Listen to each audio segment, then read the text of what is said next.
everyone. This is Raju Divakar from New Scientist Public School, Unit 3, Agra.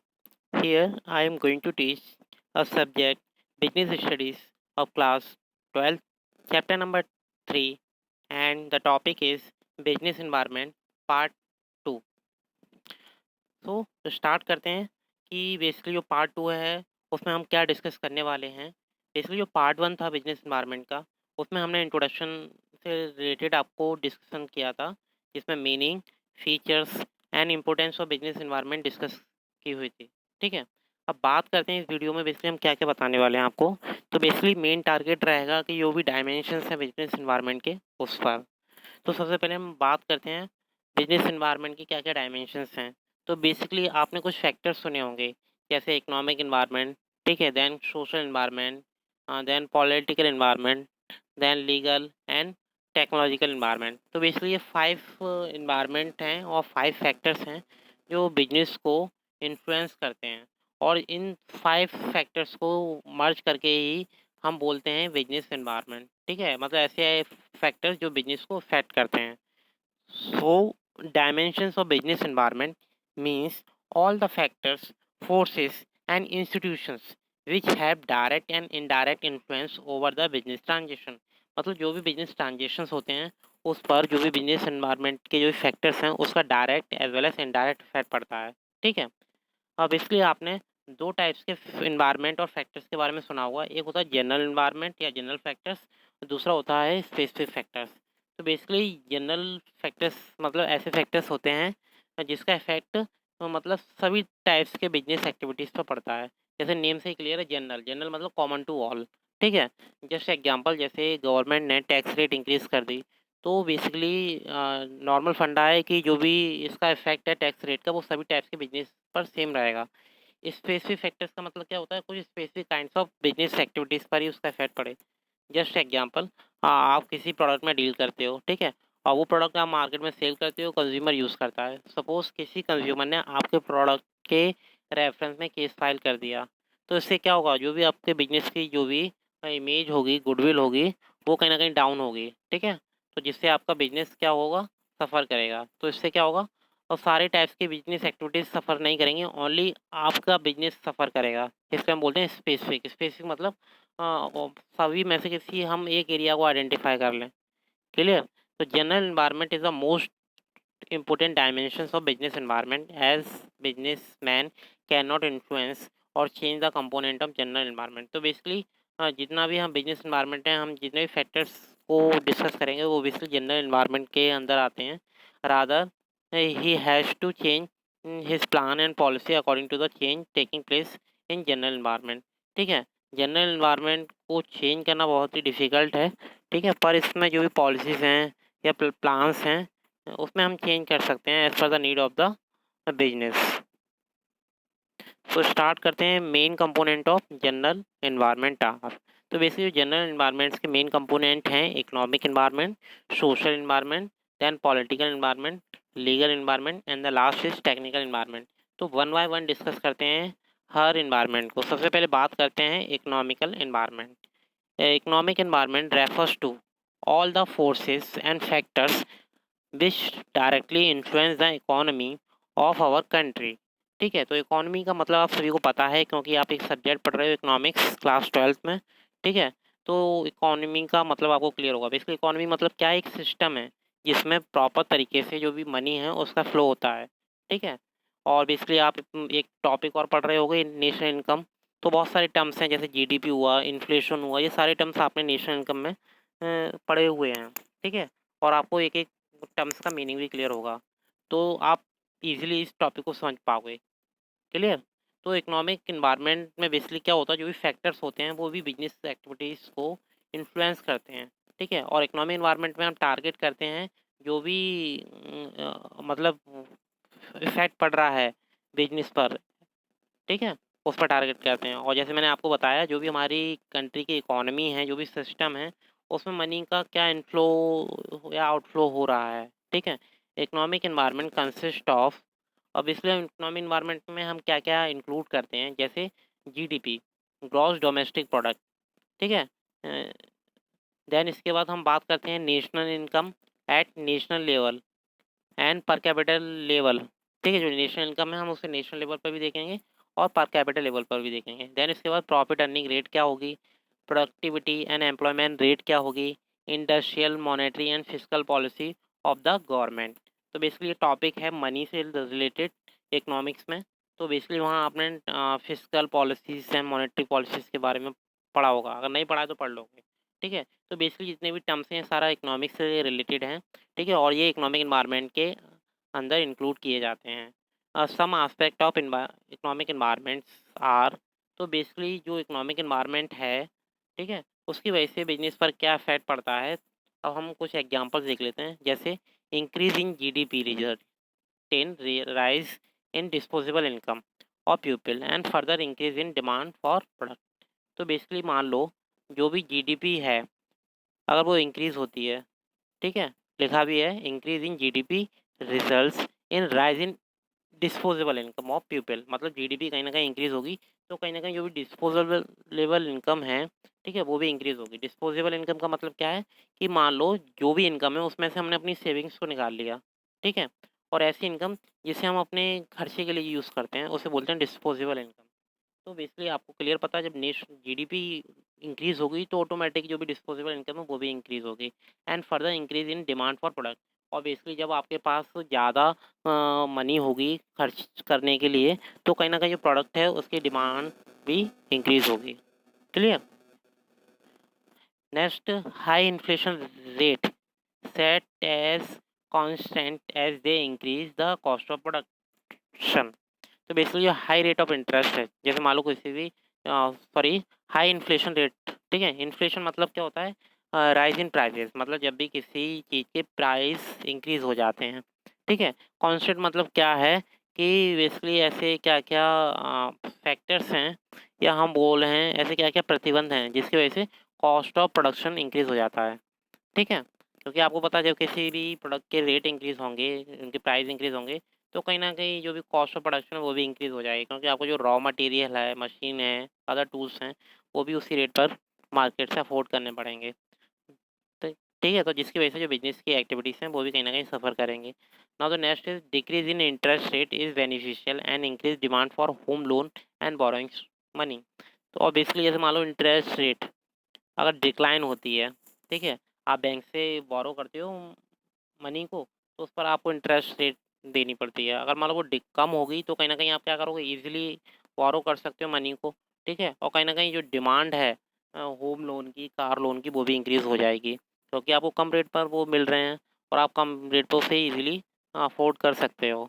ठीक है, now the next is passing of GST will affect almost all the business organization. Basically आप सभी को पता है जैसे indirect taxes को हटा के एक इनडायरेक्ट टैक्स की कैटेगरी में, मतलब जितने भी इनडायरेक्ट टैक्स हैं उन सभी को हटा के एक टैक्स सिस्टम बना दिया। ठीक है, वन टैक्स सिस्टम जिसे हम बोलते हैं जीएसटी। तो बेसिकली जब जीएसटी आया था, ठीक है, तो उसका कहीं ना कहीं बिजनेस पर इफेक्ट पड़ा था और कहीं ना कहीं जो बिजनेसमैन थे उनके माइंड में बस एक ही कॉन्सेप्ट था कि इसका हमारे बिजनेस पे क्या इफेक्ट पड़ेगा। और बेसिकली इसका इफेक्ट पड़ा भी, जैसे मान लो शो इंडस्ट्रीज हुई आगरा की, ठीक है, और जितने भी बिजनेस इंडस्ट्रीज हुई उन सभी पर जीएसटी का इफेक्ट पड़ा। क्लियर। अब बात करते हैं, next point is demonetisation of ₹500 and ₹1000 note recently hit the Indian economy environment. जैसे आपको पता है इन द ईयर ऑफ 2016 जो कॉन्सेप्ट आया था डिमोनेटाइजेशन का, उस टाइम पे क्या हुआ था, जो 500 एंड 1000 के जो नोट थे वो बैन, मतलब बिल्कुल बंद कर दिए गए थे गवर्नमेंट की ओर से। तो बेसिकली क्या है, जो भी नॉर्मल कंज्यूमर्स हैं या बिजनेसमैन उनके पास जो मनी थी, ठीक है, तो वो उसका यूज़ कर नहीं पा रहे थे, तो कहीं ना कहीं जो उनका स्टॉक था मेंटेन, और तो उसकी वजह से बिजनेस पर उसका directly as well as directly दोनों तरीके से इफेक्ट देखने को मिला था। नाउ नेक्स्ट बात करते हैं, banking sector reform has led to many activity scheme of deposit and lending money. जो बैंकिंग सेक्टर्स में बेसिकली क्या होती हैं, बहुत सारी स्कीम्स निकलती हैं मनी को डिपॉजिट करने से रिलेटेड, लैंडरिंग करने से रिलेटेड। ठीक है, the bank are offering loan at very nominal rate of interest and with minimum formalities to be complicated. तो बेसिकली बैंक क्या करती हैं, कुछ नॉर्मल फॉर्मेलिटीज़ के बेसिस पर ये इस तरीके की जो डिपॉजिट्स हैं वो एक्सेप्ट कर लेती हैं। ठीक है, Now then, recent change in economic and fiscal policy of country have encouraged NRI, non-residential Indians and foreign investors to invest in Indian company। जो भी नॉन रेजिडेंशियल इंडियंस हैं, ठीक है, और जो फॉरेन इन्वेस्टर्स हैं, वो इंडियन कंपनी में क्या कर सकते हैं, इन्वेस्ट कर सकते हैं। तो ये इकोनॉमिक एंड फिजिकल पॉलिसीज में चेंज किया था। Now the next is lots of economic reforms are taking place in leasing and financial institutions। The private sector is allowed to enter financial institution as a result of customer are gaining। और जो private sector से उन्होंने allow कर दिया था जो भी financial institution से उन सभी को, ठीक है, पार्ट लेने के लिए। As a result customers are gaining, जिसकी वजह से जो कस्टमर्स है उन्हें कहीं ना कहीं गेन हो। ऑब्वियसली अभी मैंने आपको कुछ पॉइंट डिस्कस कर दिए हैं। इसके बाद कुछ पॉइंट्स और बचते हैं, उन्हें भी देख लेते हैं। जैसे role of private and public sectors, इनका बहुत इंपॉर्टेंट रोल्स है, ठीक है, इकोनॉमिक एनवायरनमेंट में। Then rate of saving and investment, जो सेविंग्स है और जो इन्वेस्टमेंट है उनकी क्या रेट होगी, उस पर भी फोकस करना पड़ेगा। Then rate of balance of trade and balance of payment, ये भी बेसिकली इफेक्ट करते हैं जब आप इंपोर्ट करते हो कुछ एक्टिविटीज़ को, मतलब कुछ प्रोडक्ट को कुछ को एक्सपोर्ट्स करते हो।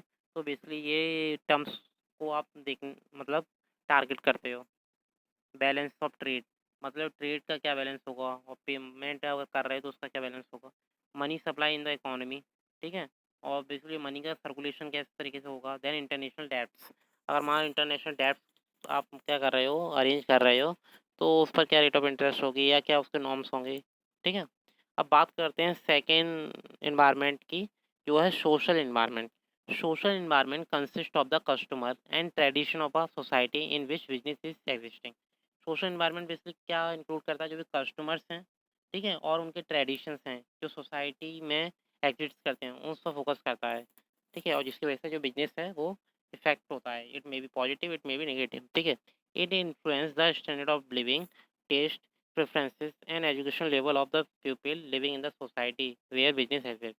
और बेसिकली जो सोशल इन्वायरमेंट बेसिकली क्या इन्फ्लुएंस करता है और क्या किन किन पॉइंटों को इंक्लूड करता है, इसमें इंक्लूड करते हैं स्टैंडर्ड ऑफ लिविंग क्या है कस्टमर्स के, सोसाइटी के, टेस्ट क्या है उनका, प्रेफरेंसेस क्या है, या उनका लेवल क्या है एजुकेशन का, ठीक है, और यहाँ मतलब बिजनेस एग्जिस्ट कर रहा है, क्योंकि ये बहुत इंपॉर्टेंट मैटर करता है कि, ठीक है, क्योंकि जो बिजनेस है या बिजनेसमैन है जो भी प्रोडक्ट को बनाएंगे वो as per the target customer बनाएंगे, उनके टेस्ट के अकॉर्डिंग बनाएंगे, उनके प्रेफरेंसेस के अकॉर्डिंग बनाएंगे।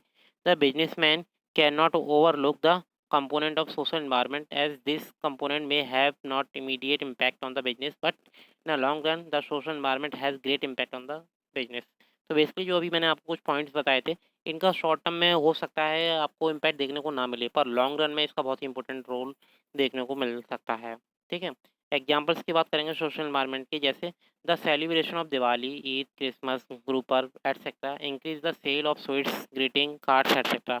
तो बेसिकली फेस्टिवल सीजन आता है तो कहीं ना कहीं जो स्वीट्स हैं और ग्रीटिंग कार्ड्स हैं इनकी सेलिंग इंक्रीज हो जाती है, ठीक है, क्योंकि ये कस्टमर्स की और जो सोसाइटी है उनकी नीड्स है, ठीक है। हाँ, the common factors of Indian social environment are, और कुछ फैक्टर्स हैं, कौन कौन से हैं, जैसे demand for reservation in job for majority and wom, sorry, minority and women, मतलब जो भी है डिमांड फॉर रिजर्वेशन जॉब, जैसे जॉब्स होता है, एम्प्लॉयमेंट होता है, तो उसमें कहीं ना कहीं रिजर्वेशन सिस्टम अलाउ होता है, तो उसकी क्या डिमांड है, ठीक है। देन इसके बाद माइनॉरिटी एंड वुमेन के लिए क्या क्या प्रोविजंस हैं। Demand for equal status of women bye paying equal wages for male and female workers, ठीक है, और जो मेल एंड फीमेल वर्कर्स हैं उन्हें किस तरीके से वेजेस दी जा रही है, उसकी क्या डिमांड है। Demand for automatic machines and luxury items in middle class families, जो भी ऑटोमेटिक मशीन्स होती हैं उनकी क्या डिमांड है, और जो भी लग्जरी आइटम्स हैं जो मिडिल क्लास फैमिलीज के लिए बनाए जाते हैं उनकी क्या डिमांड है। Then the social movement to improve the education level of girls child, ठीक है, और सोशल इन्वायरमेंट कहीं ना कहीं फोकस करता है जो भी सोशल मूवमेंट है उस पर, जिसकी वजह से क्या होगा, जो भी एजुकेशन लेवल है गर्ल्स चाइल्ड का वो भी इम्प्रूव होगा, ठीक है। Health and fitness trend has become popular, और आज के टाइम में देखा जा रहा है कि जो हेल्थ एंड फिटनेस का कॉन्सेप्ट है वो भी बहुत पॉपुलर हो रहा है। Then some aspect of social environment, first is change in quality of life. Basis इससे क्या होता है कि क्वालिटी ऑफ लाइफ भी इम्प्रूव हो रहा है। इम्पोर्टेंस और place of women in work force, जो भी वुमेन्स हैं और जो इंडस्ट्रीज या फैक्ट्रीज या ऑफिस में वर्क कर रही हैं उन्हें importance time to time provide की जाए, जिससे क्या होगा, जो सोशल आस्पेक्ट है वो कहीं ना कहीं इंक्रीज होगा। Birth and death rate and population, इस पर भी फोकस किया जाता है time to time. Attitude of customer towards the innovation, life style etcetera. Customer basically क्या होता है, किंग होता है मार्केट का, ठीक है। तो उसका जो भी एटीट्यूड है, उसका जो भी लाइफ स्टाइल है, उसे टाइम टू टाइम ऑब्जर्व करना टास्क है एक बिजनेसमैन के लिए, ठीक है। Now the tradition, sorry, education and literacy rate क्या है कस्टमर्स का, देन और सोसाइटी का, then tradition, customs and habits of people क्या है। ये सभी फैक्टर्स इंक्लूड किए जाते हैं सोशल एनवायरनमेंट में, जिसकी वजह से बिजनेस इफेक्ट होता है। जैसे फैशनेबल आइटम्स हैं, कुछ इलेक्ट्रॉनिक आइटम्स हैं, ठीक है, कुछ कॉस्मेटिक्स इंडस्ट्रीज होती हैं, फूड हैबिट्स आइटम्स होते हैं। ये सभी इफेक्ट करते हैं as per the social environment. अब बात करते हैं पॉलिटिकल एनवायरनमेंट की। Political environment constitutes all the factors related to the government affairs such as type of government in power, attitude of government towards different groups of societies, policy change in implementation by the different government etcetera.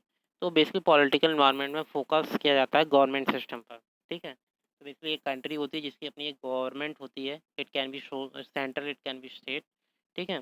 तो basically इसमें हम कुछ point पर focus करेंगे। ये तो basically types of government क्या है और उनकी पावर क्या है इस पर। सेकंड, जो गवर्नमेंट है उसका एटीट्यूड क्या है towards the society. Then political changes किस तरीके से हो रहे हैं, ठीक है। ये सारे फैक्टर इन्फ्लुएंस करते हैं बिजनेस को, क्योंकि आपको पता है बिजनेस अपना रोल प्ले करता है, ठीक है, और उसमें पॉलिटिक्स इंटरफेरेंस भी रहता है। The political environment has immediate and great impact on the business transaction.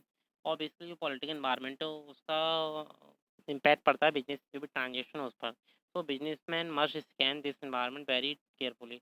तो हर बिजनेसमैन को टाइम टू टाइम अपने बिजनेस इन्वायरमेंट को स्कैन करना चाहिए, उनकी नीड्स को आइडेंटिफाई करना चाहिए, ठीक है, एनालाइज करना चाहिए बिजनेस परफॉर्मेंस को। The businessman has to make change in the organization according to the changing factors of political environment. और जैसे जैसे पॉलिटिकल इन्वायरमेंट में चेंज होते रहते हैं, तो बिजनेस इन्वायरमेंट और जो बिजनेस है उसके अकॉर्डिंग एडजस्ट किया जाता है, ठीक है, मतलब बैलेंस किया जाता है। जो बिजनेसमैन है टाइम टू टाइम वो ऑब्जर्व करते हैं पॉलिटिकल इन्वायरमेंट को, उसके अकॉर्डिंग सेटअप करते हैं। Clear. The common factors and forces which have been influencing the Indian political environment are। अब ऐसे क्या क्या फैक्टर्स है जो इन्फ्लुएंस करते हैं। The first is Swachh Bharat Abhiyan started by BJP government. Then skill India movement started by BJP government. Political stability encourage business enterprises to invest in long term project. Then इसके बाद present political system and profile of political leaders क्या है। Constitution of the country क्या है। Government intervention in business. then foreign policy of government value and ideology of political parties क्या क्या हैं, ठीक है। और बेसिकली आपने सुना भी होगा बहुत सारी स्कीम्स हैं, जैसे मेक इन इंडिया स्कीम, ठीक है, डिजिटल इंडिया स्कीम।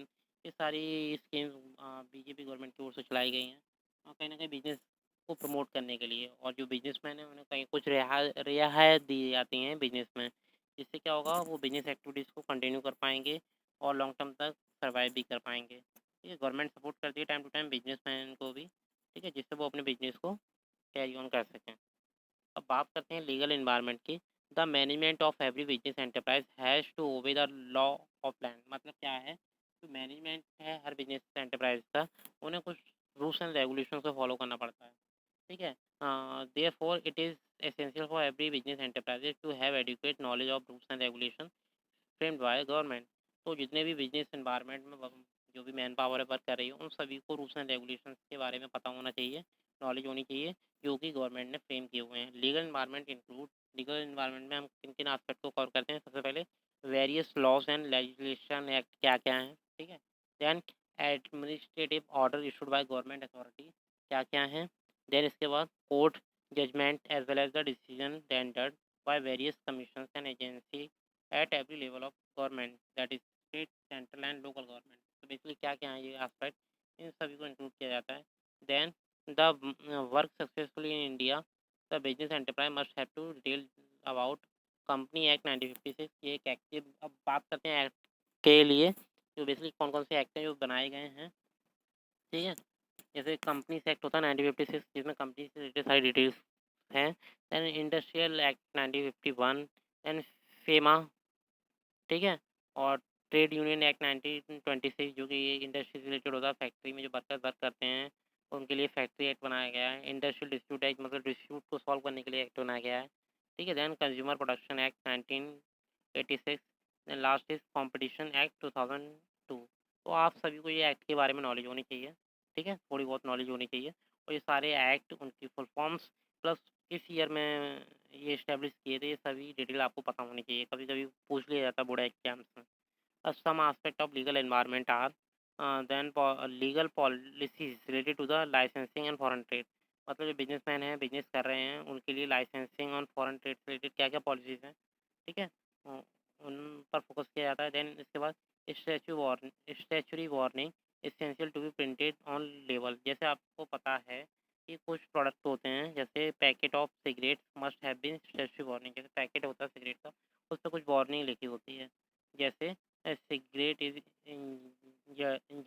मतलब उसमें बहुत सारी वार्निंग लिखी होती हैं जो कि लीगल होती हैं गवर्नमेंट के थ्रू, ठीक है। जैसे cigarette is injurious for health, मतलब कहीं ना कहीं नुकसानदायक है सिगरेट हेल्थ के लिए, जो ऑलरेडी सभी को पहले से नॉलेज दी जाती है, ठीक है।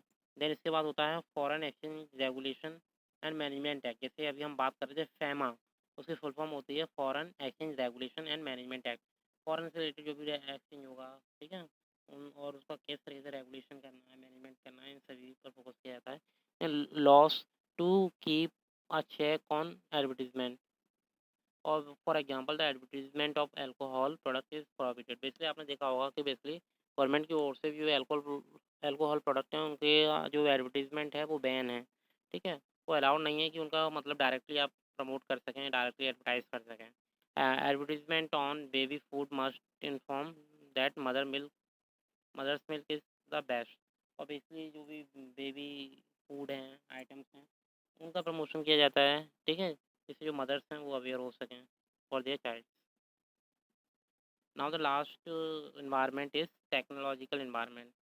Technological environment includes forces related to the scientific improvement and innovation which provide new way of producing goods and services and new way operating business. मतलब टेक्नोलॉजिकल, जब हम बात करते हैं टेक्नोलॉजिकल तो कहेंगे टेक्निक्स की बात करते हैं, साइंस की बात करते हैं, और क्या क्या इनोवेशन सभी की बात करते हैं, ठीक है। और जैसे जैसे इनोवेशन होते हैं, ठीक है, न्यू आइडिया जनरेट होते हैं, तो उसका भी कहीं ना कहीं पॉजिटिव और इम्पैक्ट पड़ता है बिजनेस पर। Few examples of recent technological changes have been effected Indian business. मतलब क्या नए एग्जाम्पल्स हैं जिसकी वजह से बिजनेस है जो इंडिया का वो इफेक्ट हुआ है। The first is companies have started using new way of advertising such as CD ROM, computerized information kiosk, internet etc. due to the technological advancement is computer and electronics, ठीक है। और basically क्या है कि अब techniques के आने से या टेक्नोलॉजी के आने से क्या हुआ, जो भी एडवर्टीजमेंट हैं वो with the help of internet होने लगे हैं, जिससे कस्टमर घर बैठे अवेयर हो सकते हैं। Then online sale of grocery items is becoming very common, ठीक है। ऑनलाइन सेलिंग होने लगी है जो भी आइटम्स हैं। Online booking of air tickets, movie tickets, not only booking, you can see your seat number. मतलब जैसे मान लो आपको अपने मूवी देखनी है और आप ऑनलाइन बुक कर सकते हो, आप ये भी चेक कर सकते हो कि आप किस सीट को बुक कर रहे हो, ठीक है, और वो किस प्लेस पर लोकेट है। Due to technological advancement customer can compare the fare price of various airlines, hotels etcetera and set the most economical. और बेसिकली ये एडवांसमेंट होने की वजह से आप जो कस्टमर्स है वो कंपेयर कर सकता है एक प्रोडक्ट को दूसरे प्रोडक्ट का, ठीक है। एयरलाइंस के जो टिकट्स हैं उसके जो प्राइस हैं उसे चेक कर सकता है, कंपेयर कर सकता है। होटल्स हैं उसको चेक कर सकता है, उसकी लोकेलिटीज़ और उसकी फैसिलिटीज़ क्या हैं वो चेक कर सकता है, ठीक है। Now continuing innovation in the different scientific and engineering fields such as laser, robotics, biotechnology, food preservations or food preservatives, medicines, etc. have provided lots of opportunity and threats for many enterprises. यही advance होने की वजह से basically बहुत सारे improvement होने लगे हैं। जैसे रोबोटिक्स अपने आप में एग्जाम्पल्स है जिसका बहुत इंपॉर्टेंट रोल है in business. Shift from vacuum tubes to transmitter, आपने कंप्यूटर्स के टाइप्स पढ़े होंगे, जनरेशन ऑफ कंप्यूटर पढ़ा होगा, तो वैक्यूम ट्यूब्स आपने पढ़ा होगा first generation of computers I think, ठीक है। तो उसका किस तरह से ट्रांसमिशन होने लगा अदर जनरेशन, जैसे आज के टाइम पे कौन सी जनरेशन ऑफ कंप्यूटर यूज़ किया जाता है, आर्टिफिशियल इंटेलिजेंस। और artificial intelligence play a major role in a business.